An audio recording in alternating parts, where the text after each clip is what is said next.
Hai teman-teman, apa kabar semuanya? Selamat datang di channel Dunia Fakta. Di sini, Dunia Fakta akan membahas tentang misteri Pulau Sentinel, suku terisolasi yang menolak peradaban. Yang bikin seru, penuh informatif yang jarang orang ketahui, dan pastinya bikin penasaran.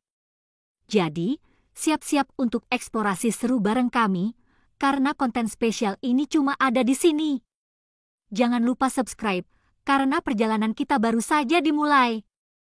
Pernah nggak sih lo denger ada satu tempat di dunia ini yang bener-bener nggak bisa lo datengin? Bukan karena jauh atau mahal, tapi karena isinya suku yang bakal nyerang siapapun yang mendekat. Iya, bener. Ini bukan film fiksi atau cerita legenda. Pulau Sentinel Utara, rumah bagi suku yang katanya masih hidup di zaman batu dan nggak mau ada hubungan sama dunia luar. Kenapa mereka segitu anti banget sama orang luar? Dan apa yang bakal terjadi kalau lo nekat ke sana? Siap-siap, kita bakal kupas tuntas misteri pulau paling terisolasi di dunia ini. Oke, jadi gini. Pulau Sentinel Utara ini letaknya di Teluk Benggala, bagian dari Kepulauan Andaman dan Nicobar, India. Kalau lo lihat dari atas, pulau ini kelihatan kayak surga tropis, pantai putih, hutan lebat, laut biru jernih. Tapi jangan salah, tempat ini bukan buat liburan. Kenapa?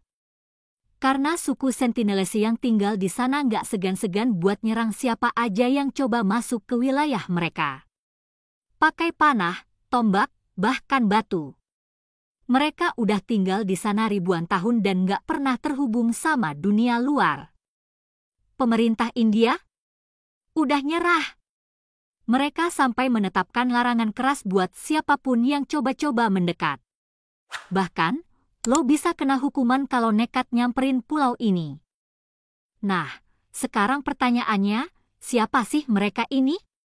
Jadi, suku Sentinelese dipercaya sebagai keturunan manusia purba yang udah tinggal di pulau itu selama lebih dari 60.000 tahun.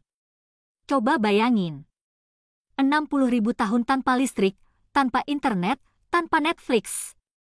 Mereka hidup dengan cara berburu dan mengumpulkan makanan dari hutan dan laut. Nggak ada tanda-tanda mereka bertani atau punya sistem tulisan.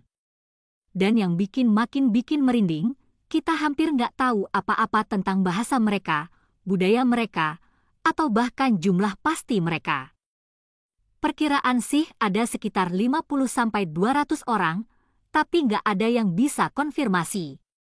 Soalnya, ya balik lagi, siapapun yang coba ngorek info, bakal langsung disambit panah. Tapi tentu aja, ada orang-orang yang penasaran dan mencoba mendekat ke pulau ini. Dan hasilnya? Nggak pernah berakhir baik. Contohnya tahun 2006, ada 2 nelayan India yang kapalnya nyasar ke Pulau Sentinel. Apa yang terjadi? Mereka langsung dibunuh oleh suku Sentinelese. Bahkan, helikopter yang dikirim buat ngambil jenazah mereka juga diserang panah. Terus, ada juga kasus John Allen Chow di tahun 2018. Dia seorang misionaris dari Amerika yang nekat masuk ke pulau ini buat menyebarkan agama. Sayangnya, dia juga nggak selamat. Dan karena ini wilayah terlarang, jasadnya pun nggak bisa dievakuasi sampai sekarang. Sekarang lo pasti mikir, kenapa sih mereka nggak mau terbuka sama dunia luar? Jawabannya simpel, mereka mungkin pengen tetap hidup.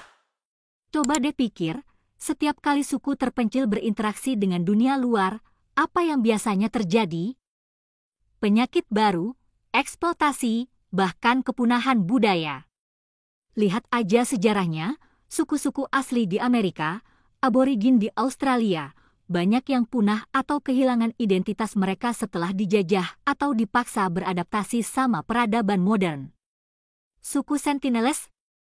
Mungkin mereka udah belajar dari sejarah dan gak mau ngalamin nasib yang sama. Jadi, gimana nasib suku ini ke depannya? Untuk sekarang, pemerintah India udah memutuskan buat ngebiarin mereka hidup sesuai cara mereka sendiri. Gak ada rencana buat memaksa mereka beradaptasi. Tapi, dengan perubahan iklim, eksplorasi laut, dan manusia yang makin kepo, siapa tahu apa yang bakal terjadi nanti. Satu hal yang pasti, Pulau Sentinel bakal tetap jadi salah satu misteri terbesar di dunia. Gimana menurut lo? Haruskah kita ngebiarin suku ini tetap hidup dalam isolasi, atau suatu hari nanti mereka bakal harus beradaptasi juga? Tulis pendapat lo di kolom komentar. Jangan lupa like, share, dan subscribe buat cerita misteri lainnya. Sampai jumpa di video selanjutnya.